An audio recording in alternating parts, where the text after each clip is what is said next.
le clairon. Et nous retrouvons, on vient de parler d'Ursula von der Leyen pour les agriculteurs et ce drame, évidemment, un sujet qui concerne beaucoup Charles-Henri Gallois. Bonjour. Bonjour Clémence Jacoba. Merci beaucoup d'être avec nous, président de Reprenons le contrôle, auteur des Illusions économiques de l'Union européenne aux éditions Fauve ou encore Nos grands défis du XXIe siècle, énergie et immigration. Vous avez publié une tribune, Charles-Henri Gallois, Souverainisme, le temps de la responsabilité est venu dans le magazine Valeurs actuelles, le 4 décembre dernier. Alors, qu'est-ce que ça veut dire pour des souverainistes de devenir responsables et pourquoi cette tribune aujourd'hui ? Alors, cette tribune, en fait, s'inscrit dans le temps long politique et aussi une observation quelque part un petit peu dépitée de ce qui se passe à l'heure actuelle dans ce qu'on appelle traditionnellement les milieux souverainistes qui sont finalement plus divisés que jamais. On a l'impression qu'il n'y a jamais eu autant de chapelles. Pourquoi je parle de temps long? Parce qu'on le voit à l'heure actuelle avec la résurgence des BRICS, avec l'élection de Donald Trump, on voit un renouveau quelque part du souverainisme un petit peu partout dans le monde.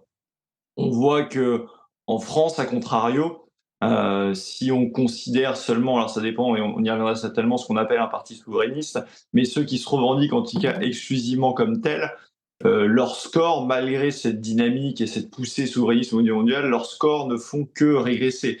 Si vous prenez les scores aux élections européennes, par exemple, de 2019, quand vous ajoutiez Dupont-Aignan, Asselineau, Philippot, vous étiez à plus de 5%. Maintenant, et même en ajoutant Kuzmanovic, qui était là en 2024 pour les européennes, vous êtes à peine à 2%.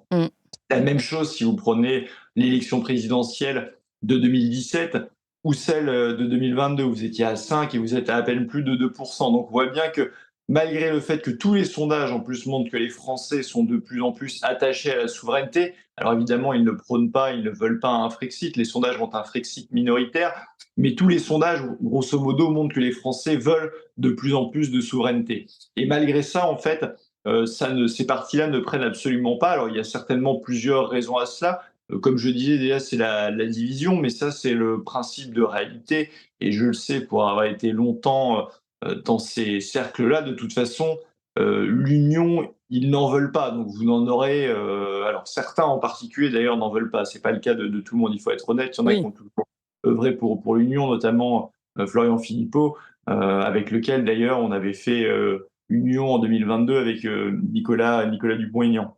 Mais il y en a qui n'en veulent pas, donc vous n'aurez jamais, en gros, d'union des souverainistes. Mais après, il y a un principe de réalité, parce que je vois qu'il y en a certains qui fonctionnent quelque part en sorte de dogmatisme et même en clientélisme et une sorte de radicalité la plus totale sur le plan idéologique qui consiste à dire si vous n'êtes pas pour le Frexit, en fait, vous êtes européiste. Mais c'est Mm. complètement grotesque, en fait.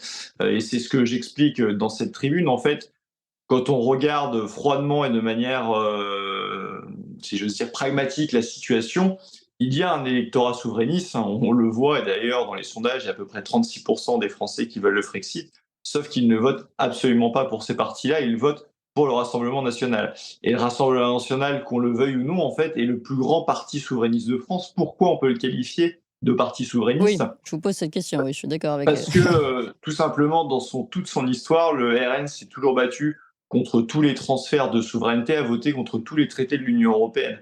Donc ceux qui veulent mettre sur le même plan des européistes purs et durs comme Emmanuel Macron, Europe Écologie Les Verts, ou et mettre le Rassemblement national sur le même plan, en fait, c'est d'une malhonnêteté intellectuelle absolument sans nom. On voit la logique, en fait, de faire tourner une sorte de clientélisme, mais ça ne résiste pas, en fait, à l'épreuve des faits. Et je veux dire aussi, d'ailleurs, que le RN a été le seul parti au Parlement européen à se battre contre la dernière résolution Ukraine qui comprenait l'entrée de l'Ukraine dans l'UE, dans l'OTAN, etc. La France insoumise l'a voté, le RN a été le seul à voter contre, évidemment, s'est fait taper dessus. Le RN se bat au quotidien et concrètement contre un nouvel emprunt commun de l'Union européenne, en sachant que le dernier, je l'avais révélé, nous a coûté un argent absolument dingue.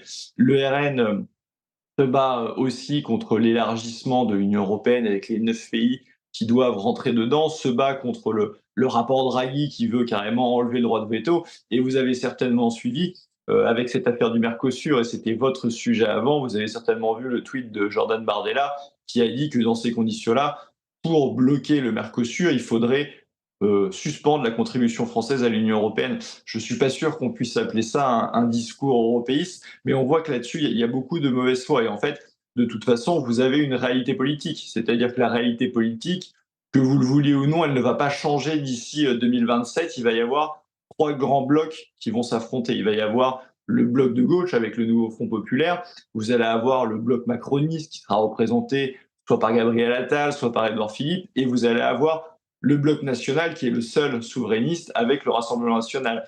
Et moi, je dis en fait aux souverainistes d'arrêter cette dispersion, d'arrêter cette quelque part radicalité stérile, et que si vous voulez concrètement faire avancer les pions, exactement comme a fait le RN à l'Assemblée en votant un amendement pour baisser la contribution française à l'Union européenne, si vous voulez faire un souverainisme d'action concret qui change la vie des gens, d'ici à 2027, cela passe forcément, que vous voulez oignon, par le Rassemblement national. Alors, la question maintenant, c'est est-ce que vous voulez rentrer dans une pure logique de boutique ou est-ce que vous voulez changer concrètement la vie des gens? Il faut savoir que le RN a toujours indiqué qu'il ne transigerait pas pour reprendre la souveraineté migratoire, la souveraineté énergétique. Et moi, je suis intimement persuadé qu'il y aura, de toute façon, l'Union européenne mettra des bâtons dans les roues dans cette quête de souveraineté. Et c'est là, en fait, que sera le moment décisif et où je pense que les souverainistes doivent peser le plus fort possible, avec pourquoi pas en demandant par exemple un référendum sur l'appartenance à l'Union européenne. Donc je pense qu'il faut être dans le pragmatisme, il faut être dans le concret. Et pourquoi ça? Parce que la situation, en fait, est alarmante. On voit que le pays, que ce soit les défaillances d'entreprises, que ce soit l'effondrement au niveau de l'éducation, c'est un effondrement dans tous les domaines. Et moi, je ne suis pas sûr, au bout d'un moment, il y a urgence et il y a péril dans la demeure. Je ne suis pas sûr que si on avait 50 bus d'un Attal ou Philippe, on puisse encore sauver quelque chose. Parce que ce qu'il faut bien comprendre, c'est que vient un moment, vous avez perdu tellement d'éléments de souveraineté, tellement d'éléments de puissance, en fait, que vous ne pouvez plus recouvrir votre souveraineté. Vous êtes de facto une sorte de satellite de Washington, de Oui. Moscou, peu importe, mais vous n'avez plus en fait votre souveraineté, vous n'êtes plus un pays libre et indépendant parce que vous n'avez plus les moyens de votre puissance. Et là, malheureusement, on le voit sur à peu près tous les sujets, la France, finances publiques aussi également, d'ailleurs au niveau d'endettement, la France rentre dans ce type en fait d'État et je pense on n'a pas le luxe en fait d'attendre 5 ans de plus. Et donc la réalité impose aux souverainistes, à mon sens, de rejoindre le navire amiral du souverainisme, Alors, qui est le marinisme et le Rassemblement Alors, national. on a compris le message. Donc, appel aux souverainistes de rejoindre le Rassemblement national et de peser au sein du parti du Rassemblement national pour que, pourquoi pas, le Rassemblement national soit encore et cette, comment dire, cette force interne souverainiste. Mais le problème, Charles Gallois, vous, visiblement, il n'y a pas eu de souci pour rejoindre le Rassemblement national quand vous êtes présenté avec cette étiquette. Mais ce n'est pas le cas. Florian Philippot sera toujours refusé. Je sais que Jean-Frédéric Poisson n'a pas eu le droit de s'allier avec le Rassemblement national. Donc beaucoup ont eu des refus du parti du Rassemblement national pour faire ce jeu d'alliance. Donc en fait, on ne peut pas reprocher aux souverainistes d'être exclus ou de s'exclure si le Rassemblement national refuse de leur ouvrir les portes. Vous voyez ce que je veux Mais dire? moi, je ne m'adresse pas forcément qu'aux leaders. En fait, je m'adresse aussi à toute la base en fait souverainiste. Il faut savoir que nous, on continue de notre côté, c'est-à-dire qu'on reprend le contrôle, évidemment, continue.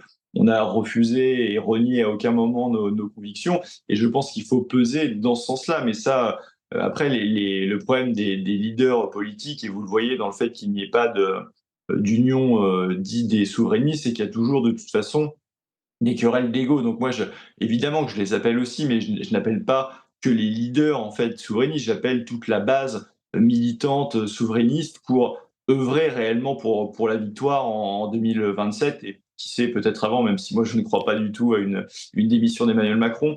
Mais c'est ça en fait qui est important, c'est d'avoir une masse souverainiste la plus importante. Et c'est pas forcément d'avoir telle ou telle affiche, même si à mon sens, je pense que tout le monde peut être le bienvenu dans ces grandes Oui, mais non, entreprises concrètement, internationales. concrètement, ils ne le sont pas. Et on peut regretter aussi ce manque d'ouverture, entre guillemets, du Rassemblement national qui a refusé de tendre la main à des personnes qui leur proposaient des Moi, je ne alliances. crois pas. Vous avez vu que Guillaume Bigot était investi, Oui, Maxime mais Guillaume Amblard, Bigot ne moi-même. représente aucun Il y parti, a, ni il y a mouvement. aucun Oui, mais c'est le souverainisme, en fait, on s'en fiche des partis et des mouvements. Bah, Ce qui non, compte, visiblement, ils s'en fichent pas justement. Le Rassemblement national ne refuse, des alliances en fait, à part il absorbe des personnalités, mais il refuse des alliances, partisanes ou de mouvements politiques. vous savez, c'est pas vrai. Moi, à aucun moment donné, on m'a demandé d'arrêter mon mouvement, de refuser mon mouvement. D'ailleurs, je ne suis pas encarté Rassemblement national. On m'a investi et je suis président de Reprendre le contrôle. Donc ça, je pense que c'est pas vrai. Qu'il y ait peut-être des problèmes et des inimitiés entre un tel et un tel, ça peut exister, mais concrètement, c'est pas vrai. Et ma candidature dans la Nièvre est là pour le prouver, et là aussi pour prouver d'ailleurs l'efficacité de la stratégie, parce que jamais un candidat souverainiste n'avait fait un tel score dans cette circonscription de la Nièvre de toute l'histoire. Donc ça montre bien que cette stratégie fonctionne. Ça montre bien de toute façon que l'électorat souverainiste va naturellement vers le Rassemblement national, et que l'intelligence et le pragmatisme, c'est plutôt d'aller vers son électorat naturel pour l'amener de plus en plus sur nos positions, que de rester dans une radicalité stérile et surtout inaudible, où finalement bah, on voit que les scores ne font que se détériorer. Donc au bout d'un moment, il faut peut-être se poser les bonnes questions. D'accord, donc c'est un message, si je comprends bien, en tout cas, qui est passé plutôt à l'électorat, on va dire la base, du souverainisme plutôt qu'aux chefs de parti. Non, je m'adresse à tout le monde. Là, vous avez cité.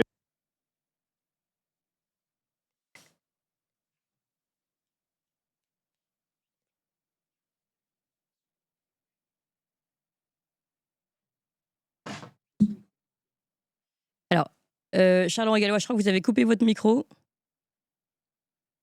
On Ah, a je sais pas ah si j'ai voilà, coupé. Non, ouais. je disais oui que pas nécessairement. Là, vous avez cité deux exemples, mais je m'adresse à tout le monde, les leaders également. Mais je pense que de toute façon, c'est souvent la base et c'est la masse sociale qui change les choses. Et je pense qu'il y a une base sociale militante, historique, souverainiste qui est très forte. Et je pense qu'il ne faut pas se disperser pour 2027, parce qu'encore une fois, c'est une occasion historique, et que 5 ans de plus, et qu'à un moment donné, vous n'avez plus les moyens en fait de récupérer votre souveraineté. Et donc, il faut pas seulement penser à la pureté idéologique, mais penser aussi à sauver et à améliorer la vie des gens.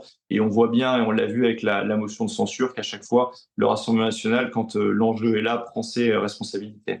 Merci beaucoup, en tout cas, Charles-Henri Merci Gallois. à vous. Et d'ailleurs, vous dites, hein, je ne renie en rien cette radicalité vis-à-vis de l'Union européenne. J'en suis moi-même issu, je l'ai Bien toujours sûr. respectée et je ne la renie pas. Merci, Charles-Henri Gallois.